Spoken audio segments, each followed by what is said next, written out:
जाम साहब, एक लम्हा फिक्रिया नहीं है आपके लिए। आप सूबे के वजीर आला हैं और सूबे के अवाम का आप पर एतमाद नहीं है। वो चाहते हैं वजीर आजम आएंगे तो धरना खत्म होगा और लाशों की तदफीन होगी।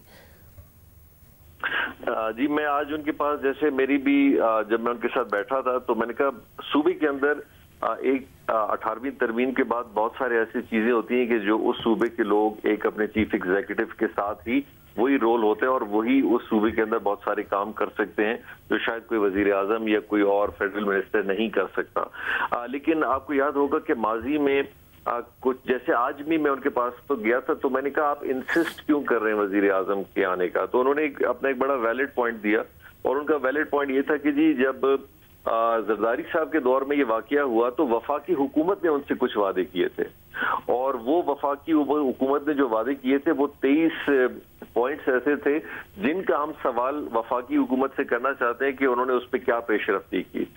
डेफिनेटली वो इस पॉइंट ऑफ व्यू से एक बड़ा उनका एक वैलिड पॉइंट बनता है जिसके हवाले से वो वफाकी हुकूमत में खासकर सरबराह मुल्क जो वजीर आजम है उनसे इसीलिए मिलना भी चाहते हैं, उनसे बात भी करना चाहते हैं और अपना प्रोटेस्ट और अपनी डिमांड्स डायरेक्टली उनके सामने रखना चाहते हैं जो कि माजी के एक फेडरल गवर्नमेंट ने उनके सामने रखे थे। अगर फेडरल गवर्नमेंट के वज़रा आए मगर वो नहीं उन्हें मना सके तो अब क्या रास्ता निकाला जाएगा? क्योंकि वजीर आजम ने कहा है वो आएंगे मगर अभी वजीर आजम नहीं आ रहे।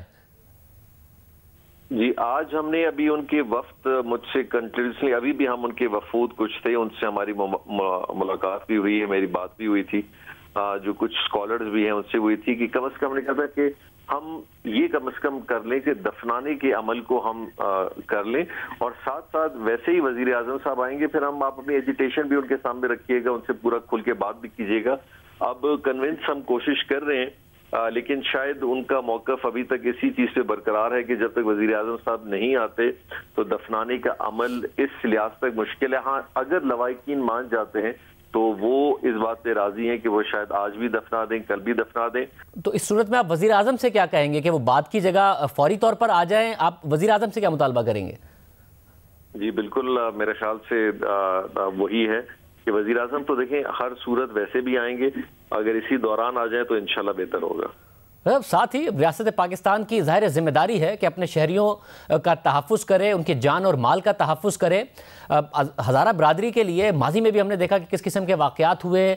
बहुत सारे लोग जो जा सकते थे चले गए, मुख्तलिफ ममालिक में असाइलम लिया, जो नहीं जा सकते थे गैर कानूनी तरीके से जाने की कोशिश की। फिर इसके अलावा कुछ लोग जो वहाँ मौजूद हैं उनके साथ इस किस्म के वाक़यात हो जाते हैं। रियासत पाकिस्तान की जिम्मेदारी नहीं है कि उनसे किए गए वादे पूरे करे, उन्हें तहफ़्फ़ुज़ दे?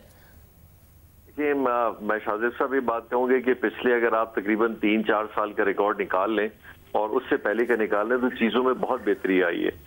इन चीज़ों को बहुत हद तक कम किया गया है, बहुत सारे ऑपरेशंस किए गए, हालात बहुत बेहतर हो गए। यही हज़ारा कम्युनिटी जिनके अंदर पिछले 1-1.5 साल में मैं कई फंक्शंस में गया हूँ, ये बहुत हमारे शहर के अंदर इनका बड़ा अच्छा सा माहौल बन गया था। ये सारी एफर्ट्स हुई थी जिनकी वजह से ये माहौल बहुत बेहतर हो गया था। लेकिन यकीनी तौर पे एक बहुत सारे अंसर ऐसे भी हैं जो इस शायद अच्छाई को पसंद भी नहीं करते कि ये चीजें क्यों बलूचिस्तान में हो रही हैं और पाकिस्तान खासकर बलूचिस्तान में क्यों हो रही हैं और उनको डिस्टेबलाइज करने के लिए वो अपनी मुसलसल कोशिश करते रहते हैं। ग्वादर में किया है, तुर्बत में किया है, कोयटा में किया है, हरनाई में किया है और ये इतना बड़ा सानिया हुआ है।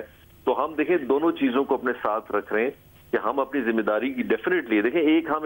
मैं नहीं कहूँगा कि हम वॉर जोन में हैं, लेकिन बलूचिस्तान एक ऐसा एरिया बना हुआ है और खासकर केपी के एरिया जहां इस तरह की वारदातें दुश्मन अनासर हमारे साथ करते हैं। तो हम ये अगर सोच लें कि यह बिल्कुल खत्म हो जाएगा, पाकिस्तान में कोई वारदात नहीं होगा, तो ये मेरे ख्याल ये हम अपनी तसल्ली के लिए तो कह सकते हैं, लेकिन हमें हर चीज के लिए तैयार होना चाहिए और अपनी तैयारी को बेहतर करते हुए अपने इलाकों को मजीद और अच्छा सिक्योर करना चाहिए। बहुत शुक्रिया। जाम कमाल साहब हमारे साथ मौजूद थे। वो भी कह रहे हैं कि वज़ीर आज़म से वो यही कहेंगे कि अगर बाद में आना है तो अभी आ जाएं ताकि कम से कम तदफीन का मसला हल हो सके, क्योंकि जो इस वक्त लवाहिकीन हैं वो और जो एहतजाज करने वाले हैं वो इस बात के लिए तैयार नहीं हैं कि वज़ीर आज़म के आए बगैर लाशों की तदफीन की जाए।